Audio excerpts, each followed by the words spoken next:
So, hey everyone, welcome back to my YouTube channel Learning Humanities. I'm your teacher.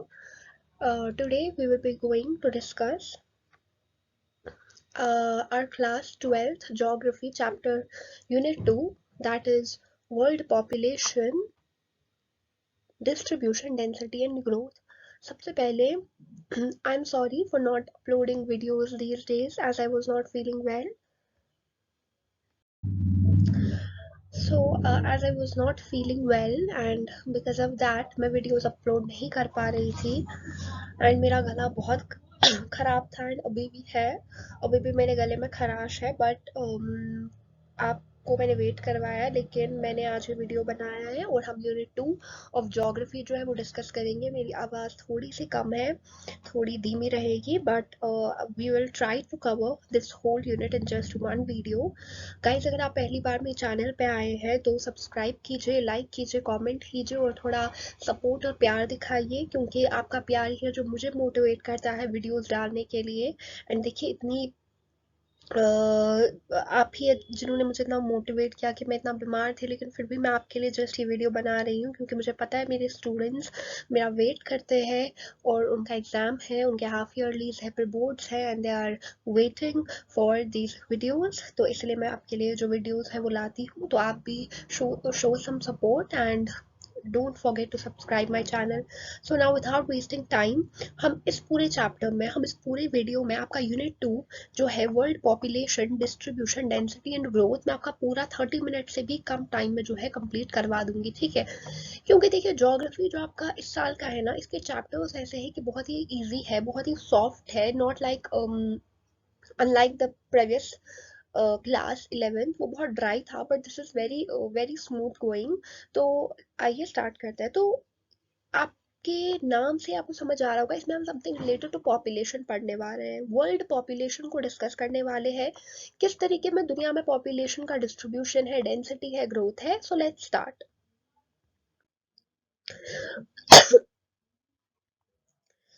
तो ये देखिए, ये है आपका प्यारा सा अर्थ, प्यारा सा ग्लोब और यही बहुत सारे कॉन्टिनेंट्स आपके यहाँ पे है पूरे ग्लोब में, राइट। ये आपका यहाँ पे एशिया है, फिर आपका यूरोप है, आपका अफ्रीका है, साउथ अमेरिका, नॉर्थ अमेरिका। दुनिया में बहुत सारे कॉन्टिनेंट्स है और हर जगह, हर कंट्री में डिफरेंट डिफरेंट पॉपुलेशन जो है वो एग्जिस्ट करती है। कहीं पे ज़्यादा पॉपुलेशन है, कहीं पे कम पॉपुलेशन है। क्यों है ऐसा कि कहीं पे ज़्यादा है, कहीं पे कम है? Why there is so much uneven population distribution, वही हम इस चैप्टर में जो है पढ़ने वाले। अब यहाँ पे आपको लिखा गया है कि पैटर्न क्या है पॉपुलेशन डिस्ट्रीब्यूशन का, यानी किस तरीके से जो पॉपुलेशन है वो different parts of the world में लाई करती है।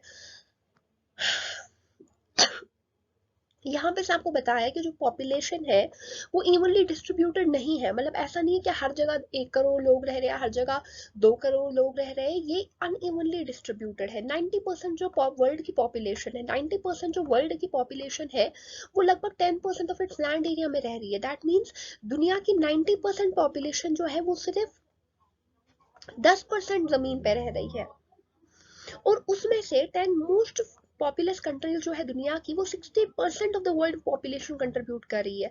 इसमें सबसे पहले आपको ये बताया है कि जो 90% दुनिया की पॉपुलेशन है वो सिर्फ जमीन के 10% एरिया पे रहती है, यानी इतने कम एरिया में इतनी ज्यादा पॉपुलेशन रहती है। और जो 10 सबसे ज्यादा पॉपुलस कंट्रीज है दुनिया की वो 60%, 60% दुनिया की पॉपुलेशन को कंट्रीब्यूट करती है, जिसमें 10 कंट्रीज तो एशिया में है, जिसमें से 10 में से 6 कंट्रीज एशिया में लोकेटेड है। तो यहाँ पे पॉपुलेशन डिस्ट्रीब्यूशन के हवाले से एक बहुत बड़ी बात आपको अनफोल्ड की गई है। एक बहुत ही अमेजिंग सा फैक्ट ये है कि दुनिया की 90% पॉपुलेशन सिर्फ 10% जमीन में रहती है और 10 सबसे ज्यादा पॉपुलस कंट्रीज जो है वो 60% पॉपुलेशन टोटल बनाती है और उन 10 पॉपुलस कंट्रीज में से 6 जो है वो एशिया में ही है। तो मतलब आपको समझ आ रहा है, एशिया इज अ, अगर आप एशिया की बात करोगे तो इसमें ज्यादा डेवलप, अंडर डेवलप्ड या डेवलपिंग कंट्रीज आते हैं, डेवलपिंग नेशंस आते हैं। एक तो डेवलपिंग नेशंस है, इनके पास उतने रिसोर्सेज नहीं है, उतनी फैसिलिटी, उतना मनी नहीं है, लेकिन फिर भी वहां पे इतनी पॉपुलेशन लाई कर रही है। और जो अमीर तरीन कंट्रीज है, अमीर तरीन ममालिक है, वहां पे उतनी पॉपुलेशन नहीं है। तो ये पॉपुलेशन का पैटर्न है, पॉपुलेशन डिस्ट्रीब्यूशन का एक पैटर्न आपको समझाया गया है यहाँ। तो मतलब यहाँ पे आपको कितना शॉकिंग फैक्ट बताया गया है शॉकिंग नहीं है, एक अमेजिंग फैक्ट है जो आपको पता चला that 90% of the population is living on only 10% of the land, and the 10 most populous countries are contributing 60% in the world's population, and 10 among the 10 most populous countries, 6 are in there in Asia. So let's move on further. Sorry. Density of population, अब population का population distribution हमने एक pattern हमने समझा उसका, लेकिन density of population क्या होती है? This means the ratio between the number of people to the size of land. देखो क्या होता है, अगर आप देखोगे, मैं आपकी स्कूल की एग्जांपल ले लूँ तो स्कूल में बहुत सारी जगह है, लाइक लाइब्रेरी है, लेबोरेटरी है, लेबोरेटरी है, कैंटीन है, पार्क है, गेम्स एरिया है, ठीक है, इसी तरीके से क्लासरूम है, इसी तरीके से गार्डन एरिया है, इसी तरीके से बास्केटबॉल एरिया है, इसी तरीके से फुटबॉल ग्राउंड है। तो बहुत सारी जगह है जो आपके स्कूल में है वो होती है, लेकिन किस जगह पे सबसे ज्यादा बच्चे अक्यूमुलेट होंगे? मैं आपको एग्जांपल समझाऊंगी, जैसे लंच ब्रेक के टाइम में there are lot of portions in your school, right, but सबसे ज्यादा भीड़ होती है कैंटीन एरिया के पास, राइट। सबसे ज्यादा भीड़ जो है वो कैंटीन एरिया के पास होती है, क्योंकि वहां पे क्या है, बच्चे जा रहे हैं ब्रेक में, कुछ अपने खाने का सामान लाते हैं, क्योंकि वो लंच ब्रेक है तो वो वहां से बाय करते हैं चीजें, राइट। तो कैंटीन एरिया के पास आपको सबसे ज्यादा बच्चे अक्यूमुलेटेड दिखेंगे। तो बेसिकली ये क्या होता है, जमीन के साइज पे किस, यानी पर यूनिट एरिया कितने बंदे हैं, that is the population density, per square kilometer density of population area. Some areas are densely populated like northeastern USA, northwestern Europe, southwest and East Asia. तो बेसिकली यहाँ पे क्या कहना चाह रहा है कि यहाँ पे लोग तो हर जगह पे है, लेकिन कहीं कुछ ऐसी जगहें हैं जहाँ पे लोग ज्यादा अक्यूमुलेटेड है, तो उसे हम पॉपुलेशन डेंसिटी कहते हैं। इसको हम यूजुअली कैसे कैलकुलेट करते हैं, पर स्क्वायर किलोमीटर कितने लोग हैं, उसको हम इस तरीके से जो है कैलकुलेट करते हैं। तो यहाँ पे कुछ रीजन्स आपको बताए गए हैं जहाँ पे ज्यादा डेंसली पॉपुलेटेड है, while as there are some areas that are sparsely populated, जहाँ पे कम पॉपुलेशन होती है, like the like near the polar areas. अगर आप पोलर एरियाज देखोगे, हाई रेनफॉल जोन एरियाज देखोगे, या इक्वेटर के नजदीक जो ज्यादा एरियाज है वहां पे आप देखोगे वहां पे पॉपुलेशन उतनी नहीं होती, क्योंकि वहां पे एक्सट्रीम क्लाइमेटिक कंडीशन है, कहीं पे ज्यादा ठंड है, कहीं पे ज्यादा गर्मी है, कहीं पे ज्यादा बारिश हो रही है। जहाँ पे मीडियम डेंसिटी है, like western China, southern India, Norway, Sweden वगैरह, यहाँ पे मीडियम डेंसिटी है। तो बेसिकली क्या होता है ना, कि मैं आपको फिर से एक बार समझाती हूँ ऐसे।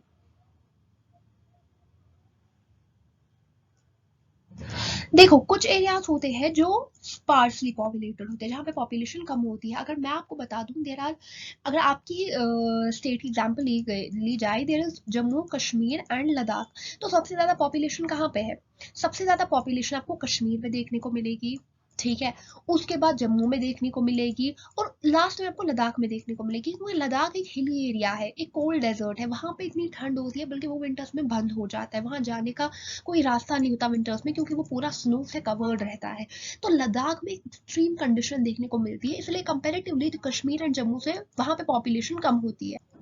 तो यहाँ पे जो पॉपुलेशन आपको देखने को मिलेगी लद्दाख में, वो comparatively as compare to Jammu and Kashmir जो है वो कम होती है। तो ये मैंने आपको एक एग्जाम्पल दिया, ऐसे आप हजारों एग्जाम्पल देखो। अगर आप इंडिया की ही बात ले लो, अगर हम इंडिया की बात देख ले, तो इंडिया में, एक सेकंड मैं कलर चेंज करती हूँ।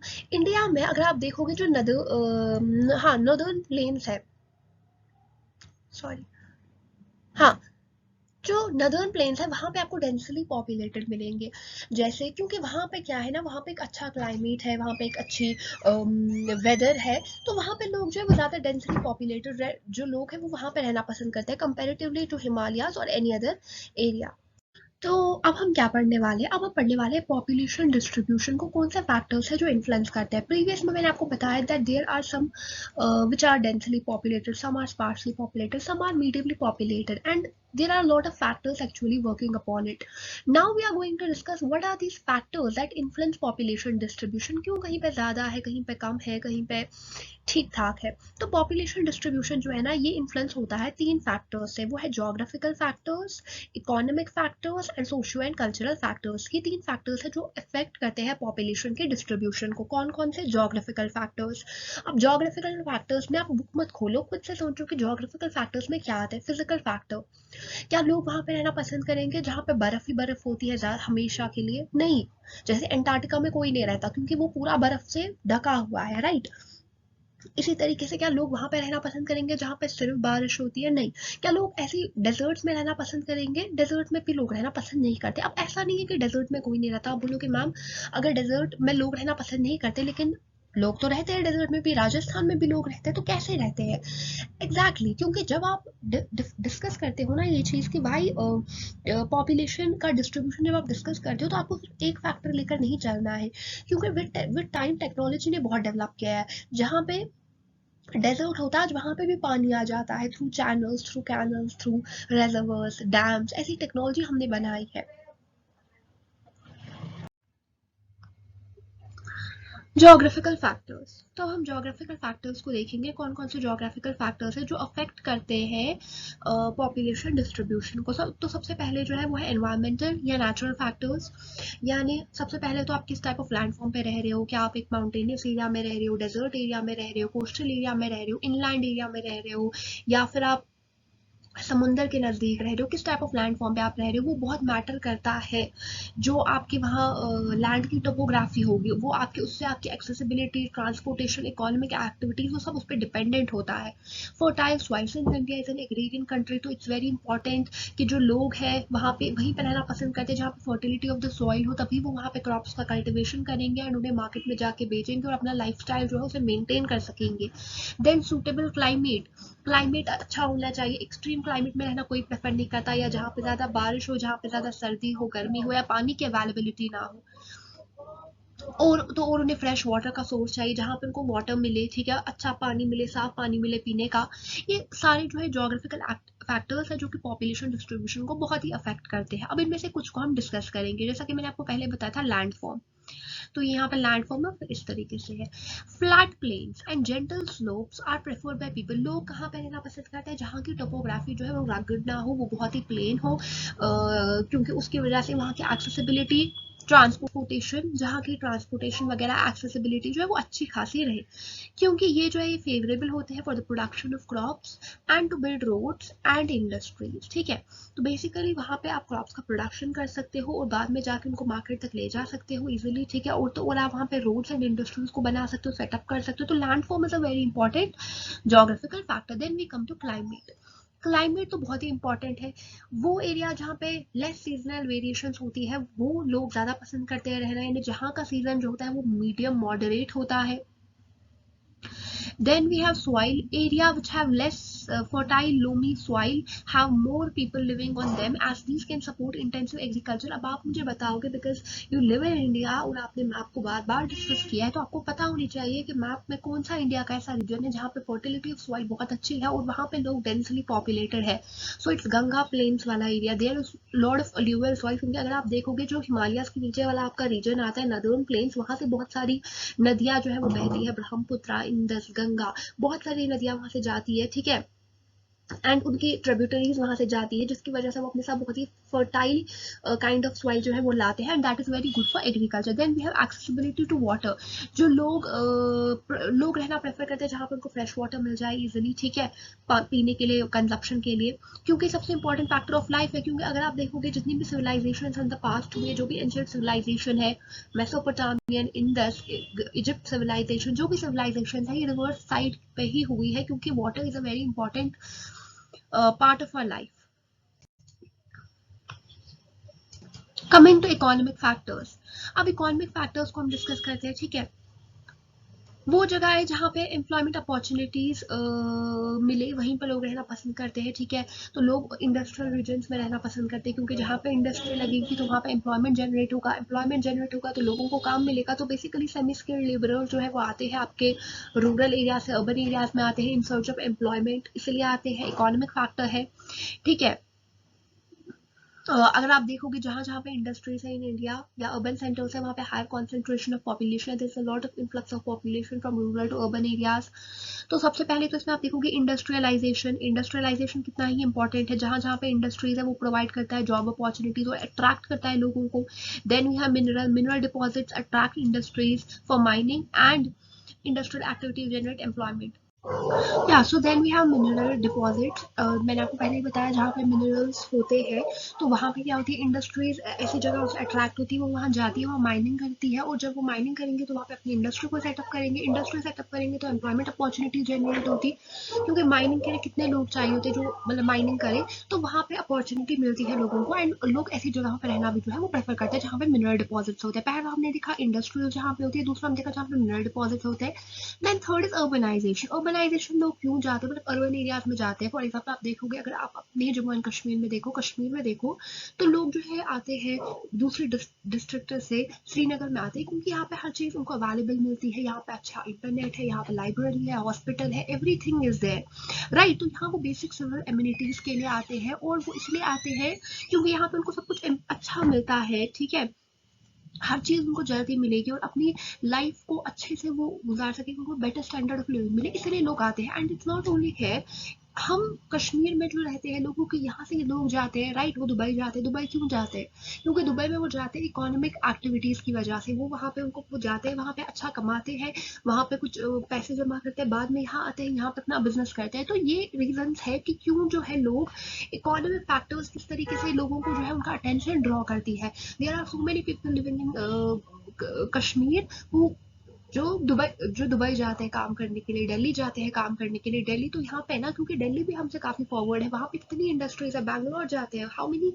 आई, क्योंकि हमें पता है बैंगलोर में कितना आईटी सेक्टर है, ठीक है, इन्फोसिस, कितनी सारी कंपनीज है वहाँ पे। तो यहाँ पे उतना प्राइवेटाइजेशन नहीं है, तो इसीलिए क्या होता है ना, ये सारा इकोनॉमिक फैक्टर्स पे ही डिपेंड करता है।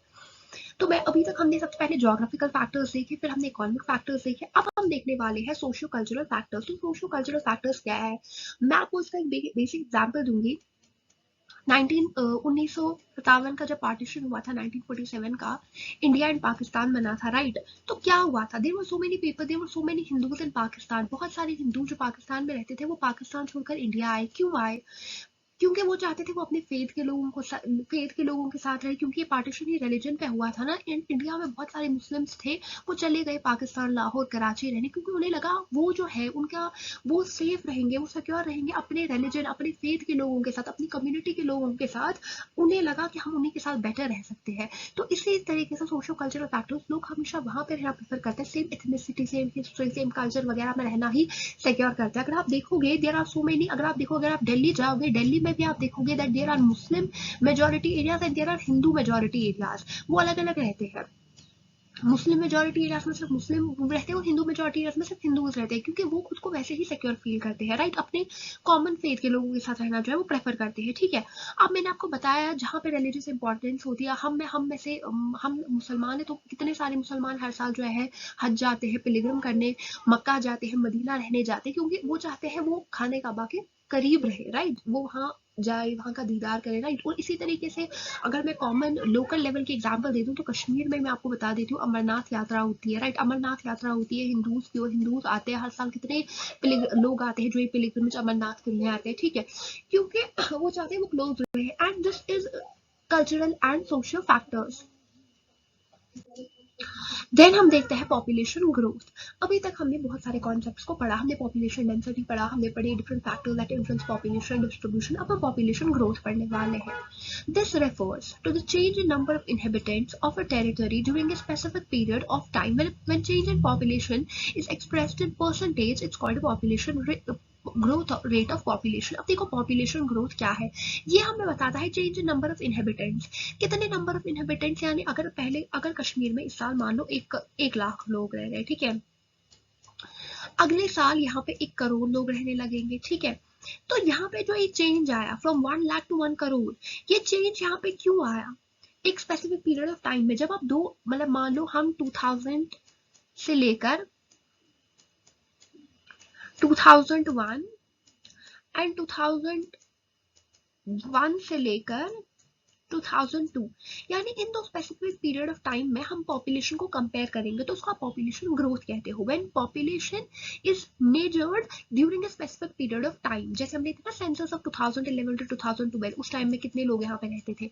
तो ये होता है पॉपुलेशन ग्रोथ का कॉन्सेप्ट। और जब आप इसको परसेंटेज के नंबर पे दिखाते हो ना, मतलब कितना परसेंट चेंज आया, तो हम इसको ग्रोथ रेट ऑफ पॉपुलेशन कहते हैं। अब यहाँ पे इसने कुछ कॉन्सेप्ट बताए। When there is an increase in population by taking the difference between birth and death, that is called natural growth of population. Exactly, देखो मैं आपको यहाँ पे समझाती हूँ। इसने यहाँ पे आपको क्या बताया, natural growth rate of population क्या होता है। इसने बोला है कितने लोग जिंदा थे, ठीक है, मान लो इसने बोला है डिफरेंस, इसने बोला है, इसने क्या बोला है, इसने बोला है जो डिफरेंस होगा between birth and death, that means एक पर्टिकुलर में आप देखो, अगर 1,00,000 लोग थे, उसमें से ये बर्थ रेट रहा है और डेथ रेट वहां का रहा 500, 1,000 में से 500 निकाल लो तो 500 आपका एक्चुअल नेचुरल पॉपुलेशन रहेगा। नेचुरल ग्रोथ ऑफ पॉपुलेशन 500 है। ये पॉजिटिव ग्रोथ ऑफ पॉपुलेशन भी है विच हैपेंस व्हेन बर्थ रेट। अच्छा, इसने बोला है नेचुरल ग्रोथ ऑफ पॉपुलेशन क्या है, आप माइनस कर दो, यानी बर्थ्स में से डेथ्स को माइनस कर दो, वो नेचुरल ग्रोथ ऑफ पॉपुलेशन है। इसने और एक कॉन्सेप्ट दिया है पॉजिटिव ग्रोथ ऑफ पॉपुलेशन। ये कब होता है, जब बर्थ रेट ज्यादा होता है डेथ रेट से, जब ज्यादा लोग पैदा हो रहे हैं कंपेयर टू ज्यादा लोग मर रहे हैं, तो उसको हम क्या कहते हैं, positive growth rate of population. और नेगेटिव क्या है, जब बर्थ रेट कम है और डेथ रेट ज्यादा है। जैसे नेगेटिव ग्रोथ ऑफ पॉपुलेशन हमें कब देखने को मिला, हमें ये देखने को मिला ड्यूरिंग कोविड, ज्यादा लोग मर रहे थे, है ना। और पॉजिटिव ग्रोथ हमें ज्यादा देखने को मिलता है। पॉजिटिव ग्रोथ में क्या होता है, birth rate is more than the death rate, और नेगेटिव में होता है death rate is more than the birth rate. अब डेथ रेट आपको एपिडेमिक्स पैंडेमिक्स में देखने को मिलता है, ज्यादा तो हमें नहीं देखने को मिलता वरना। अब पॉपुलेशन चेंज है ना, 3 कंपोनेंट्स पे डिपेंडेंट होती है, कितने लोग पैदा होते हैं, कितने लोग मर जाते हैं और कितने लोग माइग्रेट करते हैं। अब इसमें कुछ फॉर्मूलाज है, crude birth rate, crude death rate. Crude birth rate क्या है, सबसे पहले number of births in a year per thousand of population is expressed as crude birth rate. It is calculated as crude birth rate ऐसे in median population divided by median population into में 100। देखो यहाँ पे क्या होता है, ये आपको बता रहा है number of births in a year, कितने बच्चे एक साल में पैदा हुए, per thousand of population is expressed as crude birth rate. देखो ये कैसे होता है, मैं आपको समझाती हूँ।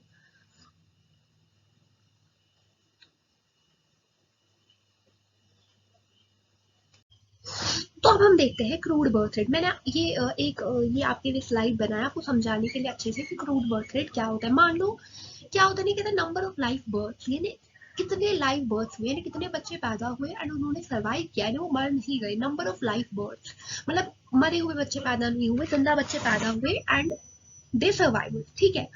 Divided by median population, median population उस कंट्री पर्टिकुलर कंट्री का क्या था, इनटू 1000। देखो क्या होता है, मान लो एक कंट्री है एक्स जिसकी पॉपुलेशन मान लो 2000 है, ठीक है, 2000 है, ये मीडियन पॉपुलेशन एस्टिमेट कर रहे हैं। तो क्रूड बर्थ रेट, और वहां पे कितनी लाइव बर्थ हुई, लाइव बर्थ वहां पे हो गई मान लो 50 लाइव बर्थ हो गई, 50 बच्चे पैदा हो गए। तो हमें क्रूड बर्थ रेट निकालना है, हम कैसे निकालेंगे, हम ऐसे कुछ निकालेंगे, वेट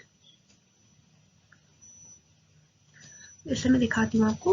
मैंने आपको बताया there is a country X जहाँ की पॉपुलेशन 2000 है, नंबर, और वहाँ पे लाइव बर्थ हो गई है, लाइव बर्थ वहाँ पे 50 हो गई है। हमारा क्रूड बर्थ रेट का फॉर्मूला क्या है, सॉरी, तो हम इस तरीके से निकालेंगे। नंबर ऑफ लाइव बर्थ क्या है 50, 50 को डिवाइड कर दो आप 2000 से, इंटू कर दो आप 1000, वो आपका हो जाएगा क्रूड बर्थ रेट। इसके बाद जो भी आपका सोल्यूशन होगा वो आपका क्रूड बर्थ रेट होगा। Are you getting my point? Number of live birds, कितने बच्चे पैदा हुए, डिवाइडेड बाई उस कंट्री की मीडियन पॉपुलेशन इनटू पर थाउजेंड, इनटू 1000, क्योंकि वो आपके फॉर्मूला में दिया, आपके डेफिनेशन में भी दिया है, वो आप देख सकते हो। ओके, सो अब हम जो है क्रूड डेथ रेट देखेंगे, और क्रूड डेथ रेट निकालने का फॉर्मूला सेम है, number of deaths during a year divided by median population into 1000। किसी भी कंट्री में कितनी डेथ्स हुई है ड्यूरिंग अ ईयर, उसकी मीडियन पॉपुलेशन क्या है इनटू 1000, वो आपका क्रूड डेथ रेट आ जाएगा। तो मान लेते हैं किसी का कोई कंट्री है जिसमें 900 डेथ्स हुई है ड्यूरिंग ए ईयर, और मीडियन पॉपुलेशन वहाँ का 1 लाख है। तो हम देखेंगे कैसे निकालेंगे, तो 900 को डिवाइड कर देना है 1 लाख से, this will be the formula, 900 divide by 1 lakh into में 1000। तो इसके बाद जो भी आपका आंसर आएगा वो वहाँ की क्रूड डेथ रेट होगी उस पर्टिकुलर कंट्री की। Now coming to migration. Migration third component है पॉपुलेशन चेंज का। हमने अभी तक crude birth rate, crude death rate, उसका फॉर्मूला देखा। अब हम माइग्रेशन देखते हैं। तो माइग्रेशन क्या होता है? मूवमेंट होता है लोगों का अक्रॉस अ रीजन। ये परमानेंट हो सकता है, टेम्पररी हो सकता है। परमानेंट कैसे हो सकता है? कोई परमानेंटली एक कंट्री से दूसरे कंट्री में शिफ्ट करे, एक रीजन से दूसरे रीजन में शिफ्ट करे, कोई टेम्पररी बेसिस में या सीजनल बेसिस पे, या पढ़ाई के लिए या फिर किसी और जॉब की वजह से जो है एक टेम्पररी शिफ्ट कर रहा है। जिस जगह वो जाएंगे उसे हम जो है डेस्टिनेशन कहते हैं, और जहाँ से वो जाते हैं that is known as place of origin. मान लो अगर कोई इंडियन है, वो जा रहा है लंदन पढ़ने के लिए या जॉब करने के लिए, तो जिस जगह को उसने छोड़ा यानी India, that's place of origin, and जहाँ वो गया दैट इज डेस्टिनेशन। सो ये एक और कंपोनेंट है पॉपुलेशन चेंज का। अब जो माइग्रेशन होता है ये क्यों होता है? इसके कुछ फैक्टर्स होते हैं, कुछ पुश फैक्टर्स होते हैं, कुछ पुल फैक्टर्स होते हैं। पुल फैक्टर्स मतलब किसी कंट्री से कोई क्यों जा रहा है, या और किसी किसी को एक कंट्री से कोई जा रहा है और किसी कंट्री में कोई जा रहा है, तो ये पुश और पुल फैक्टर जो है ये माइग्रेशन के इंपॉर्टेंट होते हैं। अगर हम बहुत सारे लोग हर साल इंडिया से जो है फॉरेन या अब्रॉड जाते हैं जॉब के लिए, क्यों जा रहे हैं? यानी इसका मतलब ये है कि यहाँ पे एम्प्लॉयमेंट अपॉर्चुनिटीज उतनी अच्छी नहीं है, तभी वो बाहर जा रहे हैं काम करने के लिए। तो ये पुश और पुल फैक्टर जो है इन्हें हमें कैटेगराइज करना है। जो पुश फैक्टर्स है, इसे place of origin seems less attractive, इसलिए वहां से लोग जो है बहुत सारे रीजन की वजह से जो है वो शिफ्ट कर रहे हैं, चाहे वो अनएम्प्लॉयमेंट हो, पुअर लिविंग कंडीशंस हो, पॉलिटिकल टर्मोइल हो, unpleasant climate, natural disaster, epidemic, socio economic backwardness, बहुत सारे रीजन हो सकते हैं। अगर कोई एक कंट्री से जा रहा है तो उसके बहुत सारे रीजन हो सकते हैं। या तो वहां पे उसको जॉब नहीं मिल रहा, दैट इज वहां पे अनएम्प्लॉयमेंट रेट बहुत ज्यादा, इसलिए वो दूसरी कंट्रीज में जा रहा है। या तो वहां पे उसकी एजुकेशनल फैसिलिटीज उतनी अच्छी नहीं है, वो बाहर पढ़ने के लिए जा रहा है।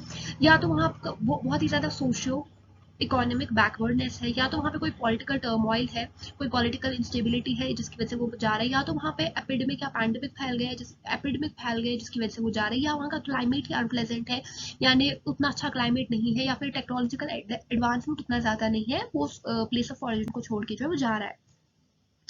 और पुल फैक्टर जो है वो प्लेस ऑफ डेस्टिनेशन को ज़्यादा अट्रैक्टिव बनाते हैं, ठीक है, जैसे better employment opportunity, living condition, ease and stability, security of life and property, and pleasant climate. अब पॉपुलेशन ग्रोथ में बहुत सारी ट्रेंड्स हमें देखने को मिली है। पॉपुलेशन ऐसे चेंज नहीं हुई थी। जब पहले स्टार्टिंग में अगर हम बात करें तो पॉपुलेशन को ग्रो होने में बहुत टाइम लगा, लेकिन आज पॉपुलेशन ऐसे बहुत ज्यादा ट्रेमेंडसली जो है वो ग्रो कर रही है। ट्रम्प जो है वो ये दिखा रहा है कि पहले जो पॉपुलेशन ग्रोथ था वो बहुत ही धीरे था, लेकिन जैसे जैसे साइंस एंड टेक्नोलॉजी का इंप्रूवमेंट हुआ, पॉपुलेशन बहुत ज़्यादा जो है इंक्रीज हुई, जिसको हम पॉपुलेशन एक्सप्लोजन कहते हैं। लगभग 8,000 से 12,000 साल पहले वर्ल्ड की पॉपुलेशन 8 मिलियन थी, और अब वो and now it has reach to 7 billion. Exactly, पहले वो 8 मिलियन थी और अब वो 7 बिलियन हो चुकी है, यानी इतनी ज्यादा पॉपुलेशन जो है इन सालों में जो है वो ग्रो हो चुकी है। और ये कैसे हो रहा है? क्योंकि साइंस एंड टेक्नोलॉजी, क्योंकि बर्थ रेट इंक्रीज हो रहा है एंड डेथ रेट जो है वो वहीं कम होता जा रहा है, क्योंकि लोग अपना स्टैंडर्ड ऑफ लिविंग जो है वो बेटर कर रहे हैं, हेल्थ कंडीशंस अच्छी है, अब लोग मर नहीं रहे, लेकिन ज्यादा लोग जो है वो पैदा हो रहे हैं। हर 12 साल में 1 बिलियन लोग ऐड हो रहे हैं। इंक्रीजेड एग्रीकल्चर, पहले फूड उतना नहीं था, फूड शॉर्टेज था, अब तो फूड भी बहुत ही अच्छा है। इंडस्ट्रियल प्रोडक्शन हो रहा है। इनोकुलेशन अगेंस्ट एपिडेमिक्स, हमने एपिडेमिक्स के खिलाफ जो है बीमारियों की, महामारियों के हमने इलाज भी ढूंढ लिए, वैक्सीन हमने ले आए हैं, मतलब दवाइयाँ है, सब कुछ है। पहले कुछ ऐसी बीमारियां थी जो लाइलाज थी, और तब मतलब वो बहुत ही ज्यादा बड़ी बीमारियां मानी जाती थी, आज उनका इलाज है। जैसे ट्यूबरक्लोसिस, टाइफाइड, ये पहले कॉलेरा, डेंगू, मलेरिया, ये एक वक्त पे एपिडेमिक्स थे, बहुत बड़ी बड़ी बीमारियां थी, लोग इसे मर रहे थे, जूझ रहे थे, लेकिन आज इनके पास प्रॉपर वैक्सीनेशन है हमारा इनका, ठीक है। हमने अपनी मेडिकल फैसिलिटीज को बहुत ही इंप्रूव करा, जिससे रेड्यूस हो गई है डेथ रेट। ये देखो, किसी कंट्री में अगर डेथ रेट कम होता चला जा रहा है, ये भी अच्छा नहीं है। डेथ रेट अपना नॉर्मल रहना चाहिए, वो कम नहीं होना चाहिए, क्योंकि अगर डेथ रेट नहीं बढ़ेगा तो पॉपुलेशन बैलेंस में नहीं रहेगी, पॉपुलेशन का एक्सप्लोजन होगा, विच इज नॉट गुड, क्योंकि हमारे रिसोर्सेज लिमिटेड है, पॉपुलेशन जैसे ग्रो कर रही है रिसोर्सेज कम पड़ जाएंगे, एंड देन वैसे भी वो लोग जो है भुखमरी से मर ही जाएंगे।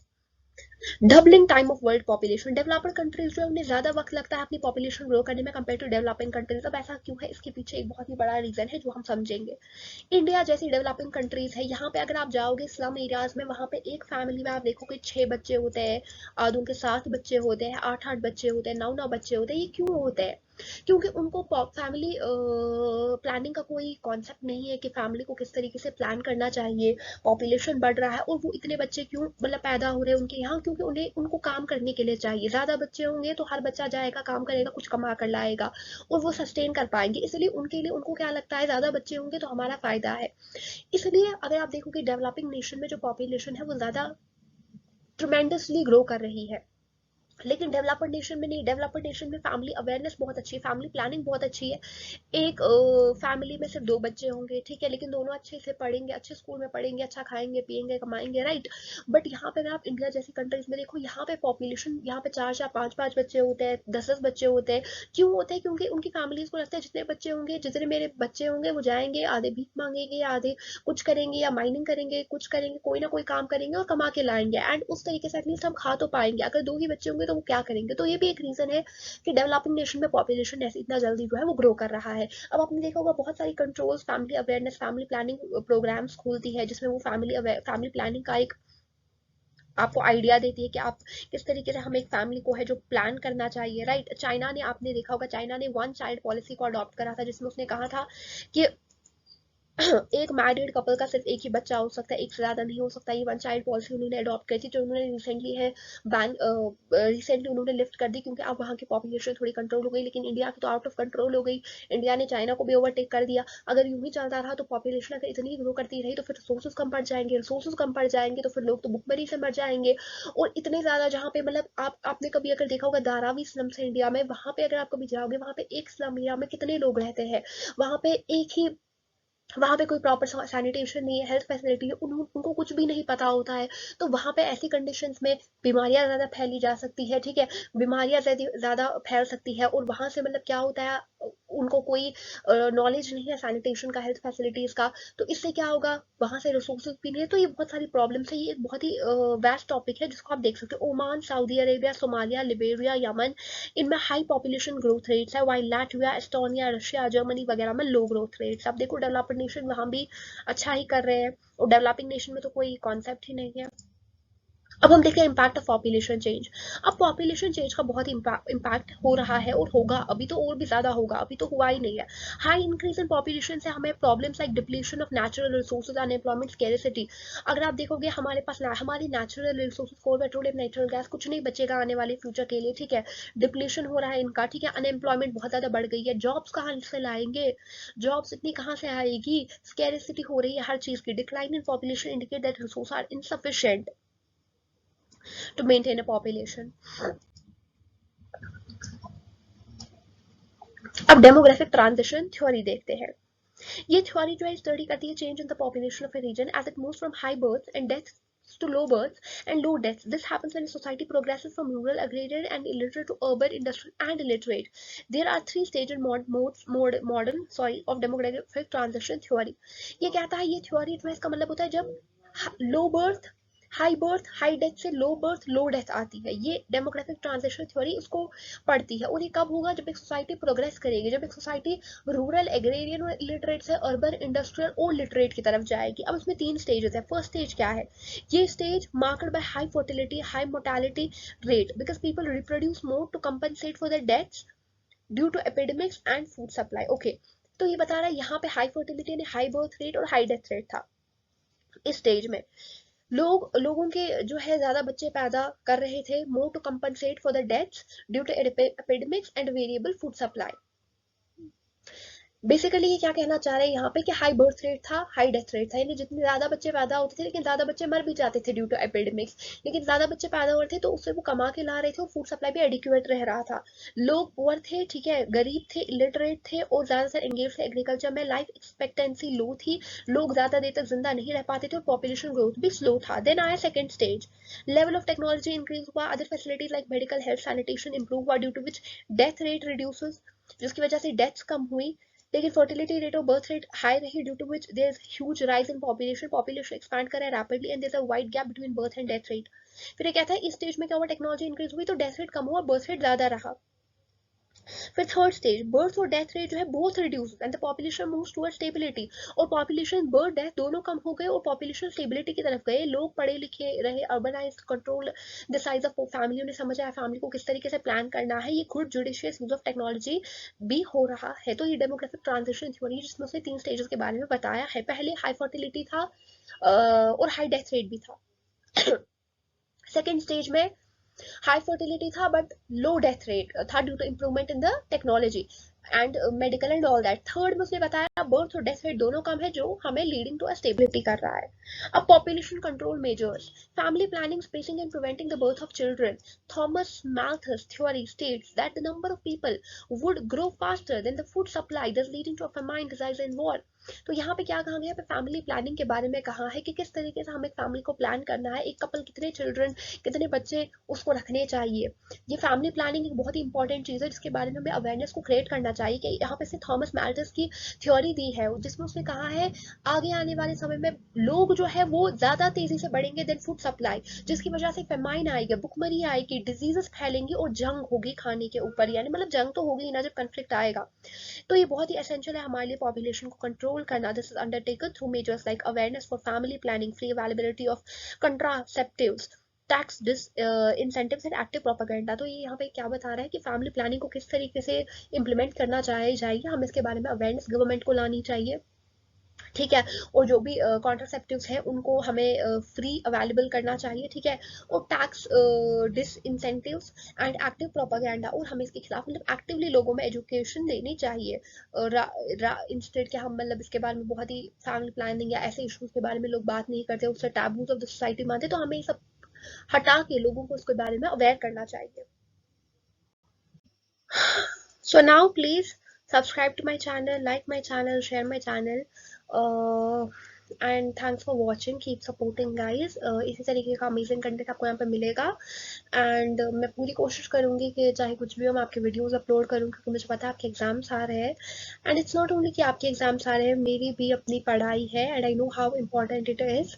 सो गाइज, आप मेरे चैनल पे आए हैं, देख रहे हैं वीडियो, प्लीज़ आप सब्सक्राइब कीजिए। इट्स जस्ट आपको क्लिक करना है। मैं इतनी बीमार थी फिर भी मैंने आपके लिए वीडियो लाया है, तो गाइज प्लीज़ थोड़ा सपोर्ट दिखाइए। Thank you.